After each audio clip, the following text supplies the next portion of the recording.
وحيدا كابد الليل الطويل،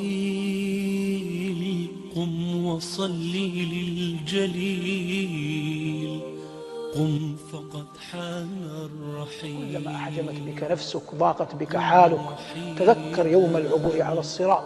كلنا بشر ضعيف يغلب على أمره، تغلب عليه شهوته، يغلب عليه عجزه، يغلب عليه ضعفه، لكنني أنبهك على شيء يحبه الله.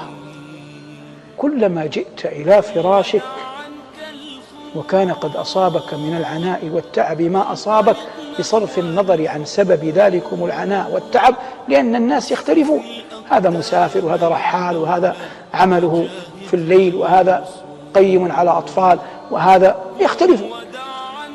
إذا جئت تنام قبل أن تضع جنبك على فراشك صلي لله ولو ركعتين. قدم ما يحبه الله على ما تحبه نفسك، واجعل هذا بينك وبين ربك، واحتسب أن يزيدك الله به أجرا ويرفعك الله به ذكرا، وأن يجعله الله نورا لك يوم تلقاه. لا بد للعاقل أن يدخر، والله يحب من عباده أنهم إذا هجع الخلق وناموا قاموا له يقفون بين يديه يناجونه بكلامه. قال الله جل وعلا: إنما يؤمن بآياتنا الذين إذا ذكروا بها خروا سجدا وسبحوا بحمد ربهم وهم لا يستكبرون، تتجافى جنوبهم عن المضاجع يدعون ربهم خوفا وطمعا ومما رزقناهم ينفقون. وقال صلى الله عليه وسلم لمعاذ: وصلاة الرجل في جوف الليل الآخر.